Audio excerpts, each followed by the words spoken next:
Hello, everybody. If you don't know who I am, my name is Danny Hochul. I am a former New York City sanitation worker who was fired for refusing to comply with the COVID-19 vaccine mandate. Myself and 16 other sanitation workers are part of a lawsuit. It's Garvey et al. Versus New York City. This is a landmark lawsuit against the vaccine mandates, which we declared arbitrary and capricious under Eric Adams' Order 62, which got me fired for refusing to comply and forced hundreds of thousands of city workers to take the vaccine or they'd lose their job, but exempted celebrities, actors, performers, and anyone who makes money for the city. So it's such a dangerous vaccine, such a dangerous virus, such a deadly virus. We didn't know what this vaccine was so necessary, except for, of course, the people who didn't have to take it, which were celebrities. Some unions were exempted, and anybody who got a religious exemption. But if you didn't get a religious exemption, then somehow you were able to transfer the virus, but somebody with a religious exemption wouldn't.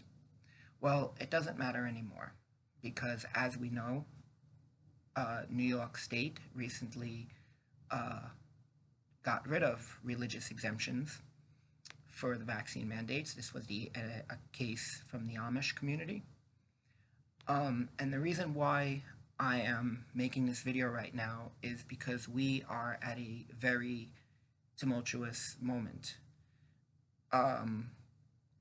This is a very important time right now because in addition to this case against the Amish, for those who are not aware, Tish James and Kathy Hochul fought 3 cases to get quarantine camps legalized in New York State. That case was appealed, and the State Court of Appeals declined to hear it. So as it stands right now, New York State has no vaccine exemption for religious exemptions, and quarantine camps are legalized.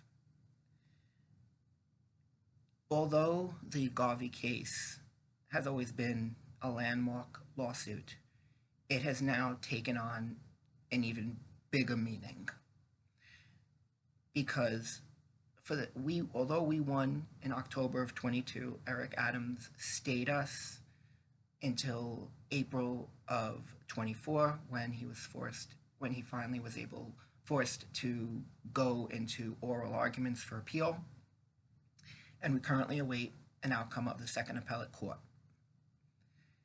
However, the people of New York must now begin demanding that this case, that Eric Adams drops the appeals against this case. The reason why they want to fight us so badly, is because the Garvey case is a roadblock to them doing this again. And if, God forbid, the Garvey case is overturned on appeal, New York State has no barriers to declaring a medical emergency, a virus,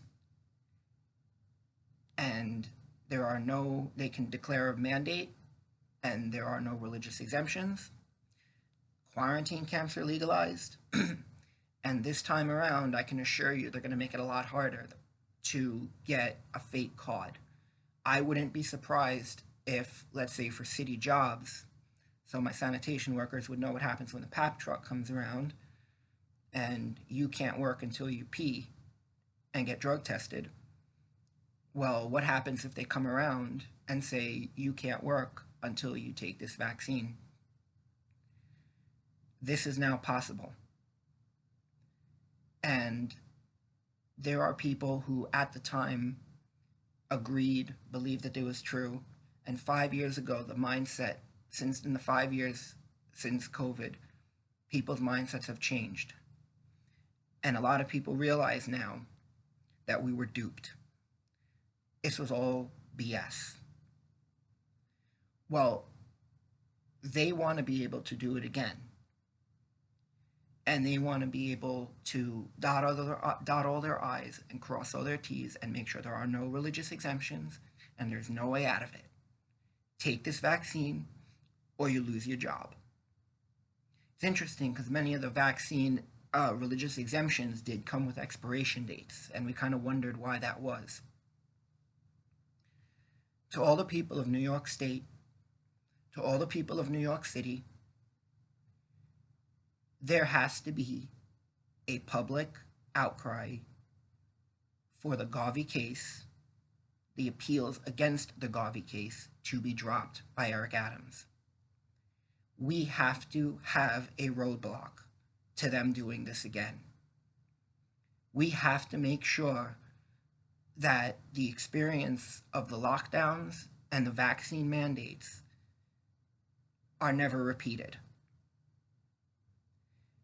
And if this is not taken more seriously, and God forbid, Garvey is overturned, I can assure you the next time it's going to be a lot worse. And they will have full legal backing to do whatever they want to do. And for those people who don't live in New York, just remember that what happens here will cascade down the rest of the country. And you'll be next. I ask that everybody right now in New York State, Eric Adams has to know, the politicians who are running for office have to know that this issue is black or white. If you cannot explain why we shouldn't be returned to work, if you can't explain why we deserve to have been tormented for 3 years since winning our case, not even getting our jobs back, not even getting half of our ruling, we've just been straight up out of work. Think about it. If you were accused of a crime, you went to the arraignment, they said there's no evidence, and instead of letting you go, they put you back into jail because they're going to appeal you. We have been sitting in jail despite winning our case. And Eric Adams wants to drag this out, and the new core counsel for New York City, Muriel Good, I forgot her last name, Muriel Good something, walked out when city workers who were fired tried to make a case for dropping the appeals, and she wants to continue fighting us. If this case is overturned, there becomes a two-tiered society where people's tax bracket determines if they have the privilege of bodily, religious, and moral autonomy. And to be American is to know that there are no two-tiered societies in this country. It's all or nobody. And the vaccine mandate showed that they will blatantly favor the upper class over the middle class. You need to have the dignity and respect to demand that this never happens again. And that if they try to do it again, there are as many roadblocks as possible for them to have to jump through. There are no more religious exemptions. Quarantine camps are legal. And Garvey et al. Versus New York City is going to be the last crossroads to determine how this goes. Freedom to bodily, religious, and moral autonomy, or tyranny.